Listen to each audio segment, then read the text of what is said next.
My name is Florence Riako Anam.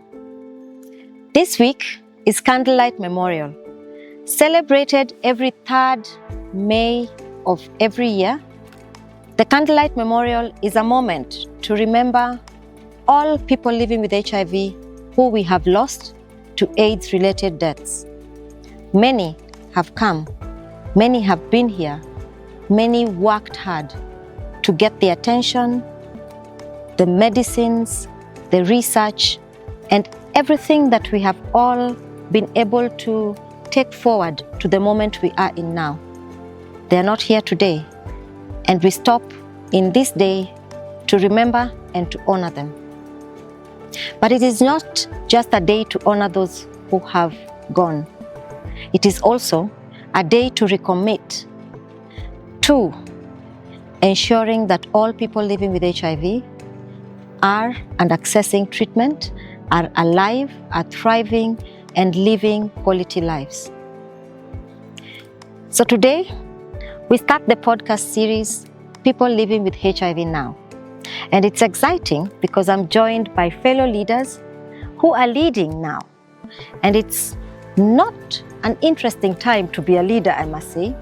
But before I get ahead of myself, I would like them to introduce themselves, and then we will take our conversations so you can understand a little bit of why this day is important, why we must continue to lead now more than ever, and what are our aspirations for the leadership of the future. Who wants to go first? Yeah, thank you very much. And my name is Nelson Otuma. I lead the Kenyan network. We call it NEFAC. And we also celebrate those who founded NEFAC. And we understand that some of them left, died, and today we celebrate them simply because of the resilience. And during that time, there was no treatment, there was no hope. Actually, HIV AIDS was death. But they managed to come out, have the courage, have the boldness to start a network. And during that time, there was no treatment like we are talking today. So that's why we are also, apart from remembering, we are also celebrating their courage and their resilience. Thank you. Yeah, so hello, yes. My name is Merinda Bayang. I'm from Jaringan Indonesia Positive, the national network of people living with HIV. So I will take this opportunity to appreciate a few leaders that already passed away that gave me, not only me, but also our Indonesian community the strength and also the spirit. And from their legacy, now our country has free treatment for people living with HIV, easy access to health facilities, and also we really hope in the future we can also improve the quality of life of people living with HIV. So I think you next. Hi, I am Manoj Pardesi from National Coalition of People Living with HIV in India. For me, Candlelight Memorial Day is a time to look back and see what contribution our leaders has done.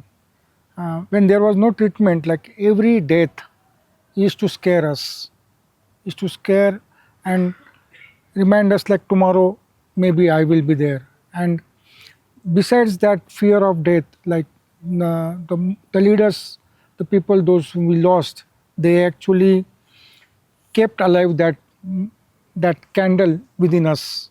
And that has given us the courage to fight back and struggle with the life and fight for the treatment. We took each opportunity to advocate for access to treatment. We fought with the pharmaceutical companies to bring down the price. We fought with the government to introduce the treatment, and global pressure, and especially the GNP Plus, who was like the global voice to the issue which we address, and the impact which GNP Plus has brought, like the advocacy through WHO or the Global Fund, which has made us this dream possible. And this day we really like to remember our friends, those whom we lost, and because of them today we are here. We are proudly saying that I am living with 30 years. Our friends are saying 20 years, 15 years. And this is possible because of the our friends whom we lost, and at these days we really want to tell the message to the second line leadership is that this treatment which people are now having it's came with some cost, and let this cost or let this momentum should be alive in the second line leadership also, and that's the theme which like the leaders now. yeah. And I agree with you, Manoj, because I don't think people particularly consider enough how much we lost lives due to research of the treatment we are taking now. I particularly, I don't think I was there in the field in the moment, but I've watched Buyers Club and a lot of these other movies from the past, and ACT UP that was very big and loud in the US at the time. And many people were given either wrong doses or through the research discovering that some doses were then lethal for people, but we lost a lot of people out of research. And I think there's a whole history that maybe we need to package properly for people to understand the journey 40 years in. And I'm saying 40 years because next year GNP Plus turns 40 years. So maybe that's a challenge for us to sort of pay homage to the people, but to the movement and its history, so that as we hand over, we just don't hand over institutions and the work people must take forward, but the history that they should be proud of. But I just want to start just a little bit with taking it a bit personal. In the sector or in your house, or what if be it Candlelight, who's the one person that you're sort of remembering, and why? Anyone can start. Yeah, before I go into that, allow me to say that the people we commemorate today, the forefathers of the movement, Yeah. They didn't have treatment. Yeah. There were a conglomeration of what we call treatment, antibiotics, medicine that you would take 2 hours while taking a plate of what we call in Kenya githeri, and you take 2 hours to take them. But they were not attacking the virus. What is attacking the virus came much later with AZT. But I want to say that today science has been with us because we have better, safer, well-tolerated medicine. We take single pill daily, and of course we know the future is much brighter because we are talking about long-acting injectables. And even as before we reach there, we know that for those who adhere well to their treatment and become undetectable, then that is also means you are undetectable equals untransmittable, and which means that you cannot sexually transmit the virus to the next one. So for us, treatment is prevention. Now, coming back to your question, we have a gentleman. Actually, the movement initially was in Kenya was in the hands of men, in as much as later the epidemic became feminized. But we have Ronald Lenya, who actually was a resilient guy. He didn't actually die from AIDS or from HIV, but he died from non-communicable diseases. And the reason why we remember that is that right now in Kenya, we have a cohort of people who have HIV, but now presenting also with non-communicable diseases like hypertension, diabetes, liver problem, or kidney problem. So that's the people where we draw our inspiration from, and we hope that the younger generation will also be able to learn from us as we move forward. And he's one of the founders of NEFAC, where I work. Oh, I remember Lenya. He had a big voice and a big life. I do remember him. Yeah. May. So, get me back to 21 years ago. I just found out my HIV status, I think 2 months or 3 months. And I met this guy, the very inspiring leaders at that time. When I came to his support group, one thing he said to me that, I don't care about your religion, I don't care about your race, I don't care about your gender, but you need to live. You need to be alive. And he said, and you know what you have to do?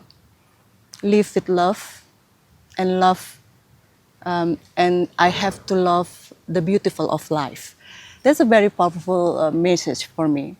And I always remember him until now. His name is Ginanjar, one of the inspiring leaders. He's not really keen into the HIV programs.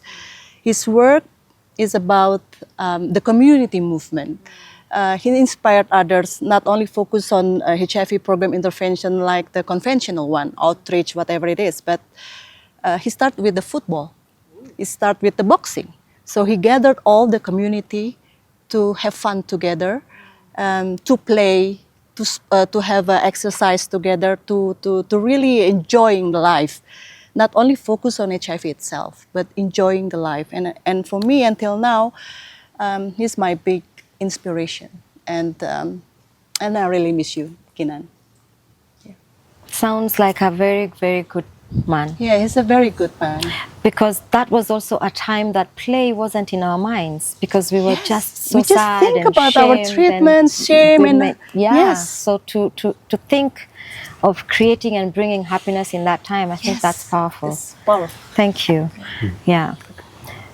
So my interaction with the person like whom I see my ideal and my role model is his name is Ashok Pillai, and like the moment I met him, and initially same, like there was a shame, guilt, denial, and a fear that if somebody knows about my status, what will happen. And so this person I met, and he is so dynamic, like he is a singer, he is a very good speaker with very strong voice, and wherever he go, he will just make that floor like only himself kind of things, and so powerful. He was having access for his treatment from Australia, but he used to say that I will not take treatment until my friends in India will get it. And so till last moment, like his CD4 was hardly 20, and we used to tell him like, you please go and have your access, because our CD4 was little bit much better than him, and his was 20, and still he was not taking that. He said no, unless and until everybody will get in India, I will not take it, and he passed away without treatment. And so the footprint which has he left on us is basically still inspiring us, and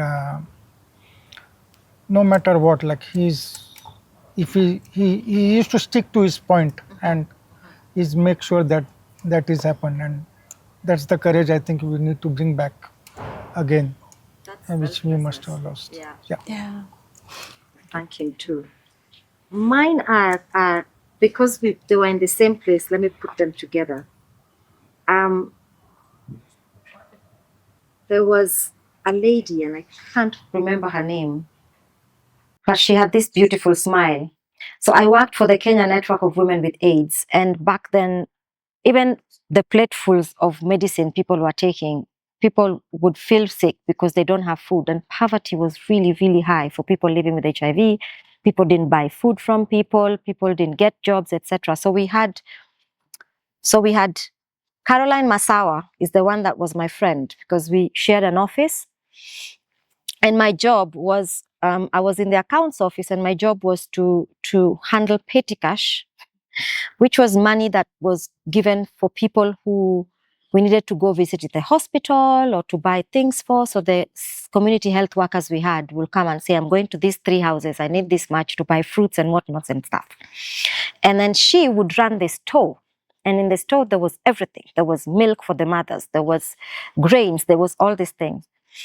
And when I came in, I was really, I think, I always like to say, you haven't quite gotten to the point where it's dark until you've hated God. So she did teach me how to forgive God and go back to loving God again. But primarily, she taught me service. She was sick. She had lost one of the lungs because of TB that wasn't treated in time. Then because treatment was just starting to come into life in Kenya. So Caroline reminds me of serving everyone in this very dusty store. And because she was operating from one, always coughing, and we didn't understand why. And sometimes she would cough blood up. And then finally we found out that she had lung cirrhosis. And then She died from it. But even in the last days, Caroline would come to the office, sleep in the rescue center, because we had a rescue center in the same building, so that if people came in and they were very unwell, we would have them there and then take them to the hospital in the morning. And she would sit there for 2 hours and then come back to her store. But the one thing Caroline would not let us do is take food. She would always say, "You're paid. This is food for people who don't have." And it's the thing she put in me. "Florence, you're not poor. Our salaries were not that. So by and large, I don't think we were earning much." But she made me understand, in this place, there was someone who lacked more than I did, and this belonged to them. And it's been how I work to date. But for me, it was service. The other girl, she used to cook food, but she had suffered oral thrush, but that it went through her esophagus. So she made us lunch every day, but she couldn't eat. Wow. So she just drank the soup, and you would see her, she cooked it with so much love. So I think that period, a lot of people died, but I think I saw a lot of service, and it's cultivated who I am today. But I think something Nelson said is a moment for now. We've gotten to the point where treatment is prevention, but treatment is not only prevention, it's the message that can bring hope, that can motivate us to take the treatment and stay on treatment. And it's the message of undetectable equals untransmittable.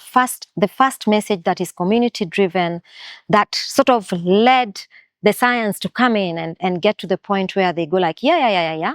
Actually, people living with HIV cannot transmit the viruses if they are virally suppressed sexually to a sexual partner. I think the jury is still out there on how much we can be able to significantly say 100% for certain populations, and there's different mechanisms and messaging for that. But we've seen how the young people are using this message to change the narrative on stigma, to change the narrative of now. And I can name so many of them using TikTok and all these messages. And for young people, it's a different life, yeah? Because they were born and they have to be here, they have to engage with everyone else and get married. How do we use this moment of progress in medicines and science to give hope to the future? Anuja, I'll start with you. So rightly said, Florence, like from no hope, from deadly disease to manageable disease. So this journey we have power, and thanks to science, thanks to people living with HIV, those who participated in the science, and now we can manage HIV by just one pill. And as Nelson said, like right now, the HIV is managed by one pill, but for hypertension, different medicine. Yeah. Cholesterol, different medicine. Diabetes, different medicine.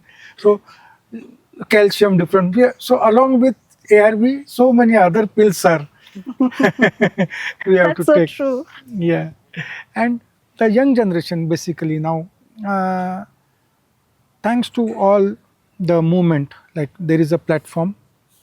Now they just have to build on that platform and take this movement ahead. And maybe like still if the infection is increasing in the young generation, maybe the generation who is infected can become a face and voice to the epidemic, and which will serve two purposes. The movement will continue. Secondly, our contribution in the prevention will happen, and maybe we can able to save the new generation from the new infection. Yeah, that's so true. May, what do you think? I thought about two things. For the young generation, of course, we as a old generation, No, seasoned. seasoned generation, I think we need to give them opportunities, bigger Some space, platform. because they have different language, different style, they have different approaches. They know what to do. Yeah, They know what they to do. say. Yeah. And they can communicate with their peers without us interfere. So give them space. That's one thing. And the second thing is us, seasoned generation, we have to still as a role model. We need to give a perfect example how to live with HIV with a very good quality of life. We can continue our life, we will have a family, we will have our children, we have our partners. With the principle of U equals U, we show to them that we are fine, we are happy, and we enjoy, cherish the life. So I think that the second thing that also same important thing that we can create the message for both generations. Absolutely. Yeah, I think we, from what Mano just said, with the treatment, HIV becomes a chronic medical condition. If you adhere to that treatment and if you have access to it in a dignified place where there's privacy, confidentiality, and consent. What is worrying young people is that they may face stigma when they go for their medication, especially right now when we talk about integrating HIV into general health. And the young people also don't want to go and queue. Young people also they are in colleges, so they don't want to take a holiday that they are going to look for treatment. But the reason why I'm not very much worried is that there are various models of delivering care. I've gone to South Africa and people pick medicine in ATM. Yeah. So this is a Norfolk Hotel. You get to an ATM as if you are going to the bank, and you have a card you put there, and your medicine comes. Maybe it comes at a small minimal fee, rather than if you went to an hospital. But you've saved time, and you've also picked your medicine in private place. Yeah. The other model is, you see right now, for a long time ago, people were going to give given medicine, but they don't know how you'll react to medicine. Yeah. So they give you for 1 week. So take it on Monday, next Monday you come. We review, and then we give you the same way when they do intensive TB cases. And right now, we have multi-month dispensing. Yeah. You are given medicine for 6 months, which means if you are not sick, then you are only going to the hospital twice. Yeah, in a year. And then that guarantees you your travel, your college days you can do, because viral load you can go and check once. So there are opportunities of delivering care to these young people. We need to share with these young people how it was difficult, because there was a time when you go in Nairobi, Mbagathi Hospital, you are 50 of you, but the medicine is only for 15 people. So they do your CD4. Those CD4 who are less than 100, you qualify. Those, when your CD4 is above, you don't qualify. And the people used to die from TB, from other opportunistic infections. Then now we have medicine that they test you and they start you on that treatment. The other thing we need to get to young people is treatment literacy. During challenges like right now, I realize young people are sharing medicine. Yeah, medicine also meant for 1 week. They say, okay, let me take 3 days and skip so that it goes to next week. And those are things that we need to put in the past. We need to tell them what ARVs do in the body, what amount you require during what time. And then now we will not be talking about AIDS, we'll be talking about HIV and other conditions. And of course, I also appreciate and acknowledge that for those who are seasoned or aging with HIV, other conditions are coming in, and therefore you need different sets of medicines. Yeah. But the same way we are having this discussion around HIV, there is also a population of people who have hypertension. Absolutely. And who have to take a pill daily, and it is lifelong. Yeah. And there are people also who have diabetes. Yeah. And some even do injections. Yeah. And you never know when it gets worse. Yeah. So I think HIV, there's a way in which we can make sure that people stay healthier much longer before these other conditions come in.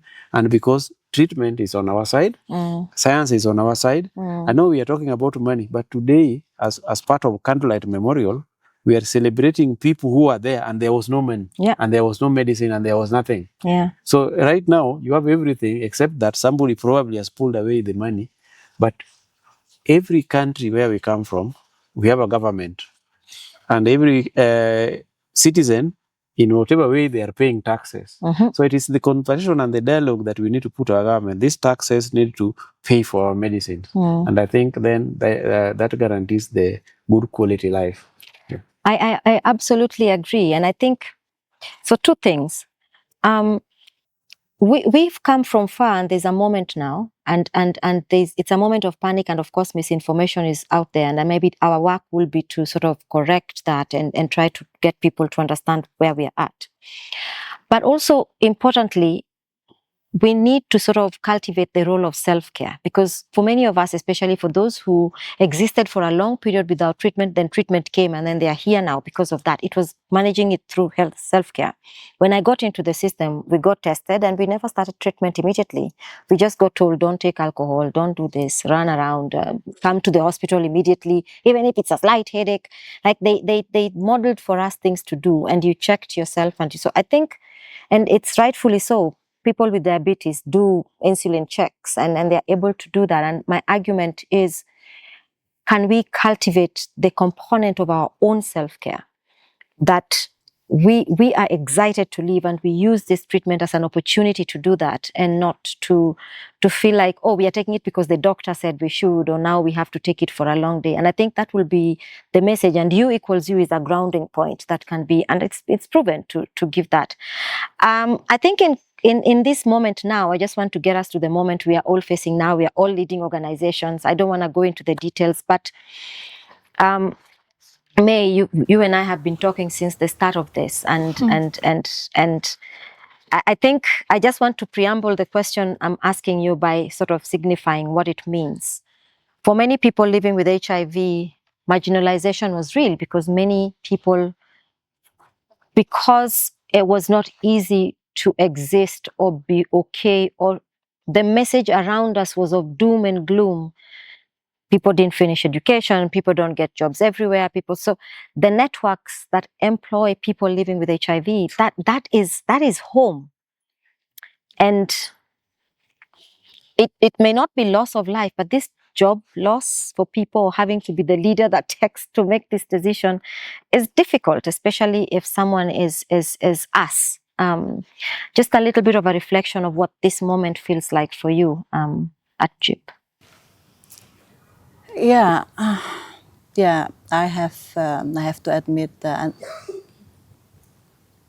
actually until now, I still feel depressed with, especially in our organization, after we terminate contract, almost 90 staffs, and I think 90% of them are people living with HIV. There's a big, for me, it's a big devastation in our organization, because one of the objectives when I and my other colleagues established this network, because we want to make a lot of opportunity of people living with HIV, so they can have a job. With their salary, they can continue access their treatment. They can fulfill their family needs, and etc., etc. And then when I face these situations, I have to acknowledge that I feel that this is not okay. I have to admit to myself that I'm not okay. That's the first step. Then I'm not okay. Because if I still denial with this situation, it will become more complicated. It will become more disaster. Because for me, the most important things about the networks is about the people. Yeah. It's not only about me and staff, but the people. They are our people. They are the community, the first community that I have to serve before other community. So now our organization is trying to identify other opportunities. I know the reality is the old conventional donors is over. We need to start thinking out of the box to identify other opportunity. Well, people keep saying about engage with the private sectors, with domestic funding. It's a very big challenge. But what we understand in our organization that we need to start from our organization, what we want to do. I just want to shift a bit to you, Nelson, and say, because we're sort of wrapping up, I think one of the things I've learned from you, talking to you all the time as you do this, is this resilience you talked about at the start. And I think it's demonstrated by particularly a lot of the countries in Africa. It's inspiring to see how everything is melting down around us. And then you have, hey, Nelson, what's going on? We are doing this, we are doing this. We've already gone to this meeting. We are planning this with the government. We are trying to make sure this and this and this happens. Tatenda in Zambia, Abdul in Nigeria. And it's been this, there's things going on. And then now, we are planning now to do this policy, to do integration. It's just being fast-tracked, but How do you see right now that the networks would be useful, particularly in this moment of reimagining, shifting the program to adapt to what governments can and countries can fully own and be able to sustain moving forward? Yeah, thank you very much. Yeah, we started by commemorating our leaders. It's Candlelight Memorial. So we paid tribute to those who founded the space where we operate. People living with HIV who, because of age or because of no treatment, left. But there are also other leaders, political leaders who continue to inspire us. In Africa, we have Nelson Mandela. And the first step he has told us, remember to smile. When things are very tough, remember to smile. That is rule number 6. You can go and Google that. Why he's saying that is that as a leader, don't allow yourself to panic. Mm-hmm. Because if you panic, today, if we realize that there is no funding and GNP Plus has panicked, NEFAC has panicked, their network has panicked, the Indian network has panicked, then everybody will now just have depression and people will die. So stay afloat and remember to smile. Then you recollect yourself and then you provide the leadership. But going forward, I think it is the network of people in the HIV to define what they want. Mm-hmm. In Kenyan case, we have to agree, first of all, the first step, and we have a lesson from her. You have to admit and accept that here is a problem. So people living with HIV/AIDS all over the world and in Kenya must first of all accept that the HIV/AIDS program as we knew it is over. We are not going, and I can give you, I know we are running short of time, but I know in Kenya, initially, when you tested HIV positive, after the USAID came, MSF came, they would build you a house. They would actually pay school fees for your children. And when you are going to collect medication, they would even escort you because you are carrying food and you are carrying flour and carrying so many things. But that went. So today, we used to have CDC, we used to have USAID doing certain things and also employing a few of Kenyans. But I don't think they are going to come back to that scale where we are.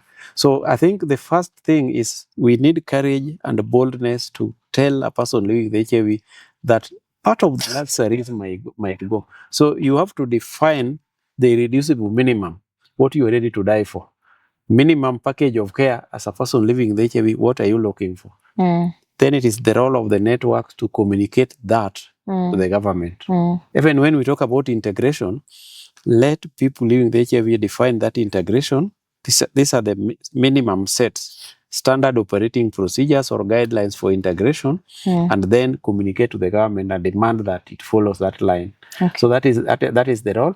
The other role is, like I've said, mobilizing and educating those who are living with HIV, particularly young ones, so that they understand the science of HIV and how treatment works, and to make sure that they are a part of the adherence movement, so they are part of U equals U movement, because as we speak right now, most of them are being left behind. Okay. And the other role is to communicate and advocate with partners, because we will still have partners at a global level, WHO and the rest, to make sure that the guidelines they put in place work for communities and recipients of care and people living with HIV. Thank you so much, Nelson. A lot to say there, and most of it we are going to talk in the Leadership Summit this few weeks. Yes. Manoj, the final. India lost PEPFAR almost 10 years ago, and it's like you're like our big brother in the game. What's the one thing you can tell countries like ours as a moment, like it feels for many people despair, but 10 years on, your network and others are still standing and doing and innovating and finding interesting ways. You shared in our PLHIV convening all this beautiful work that you're doing. What is the one thing you would tell a leader now, having been there 10 years ago when PEPFAR exited India? HIV or any disease, it's the investment in human is something which is it's the responsibility of the government. Second thing, why PLHIV? Why people living with HIV? So people living with HIV is the one who actually motivated other person living with HIV to come out, link with the treatment, take the treatment, and that saving one person is saving 4 people's life. That bread earner or bread, that family is saved. If family is saved, the country's growth is saved. So that message needs to be given to the people that your investment is in the treatment or in the people will come back to you with multiple times. Yeah. And that message need to give it to. Thank you so much. First of all, for your leadership, for your guidance in this very different moment. It's a moment of change, and you're leading perfectly as you should, admitting where you're not okay, but still going on, being positive and staying on purpose, working together with government to keep going and not panicking, so that people look up to the network as the place where they know they will find hope, which is pretty much what we got when we got into the network. Desperate times, powerful leaders providing hope and inspiring us to do more. And I'm pretty excited that in this moment, if we are able to build that leadership, then we will have so many other inspired people behind us to continue this work until no one living with HIV is dying from AIDS, and until we end completely new infections of HIV. Thank you all so much for your service to our community and for your leadership and for your friendship. And thank you all.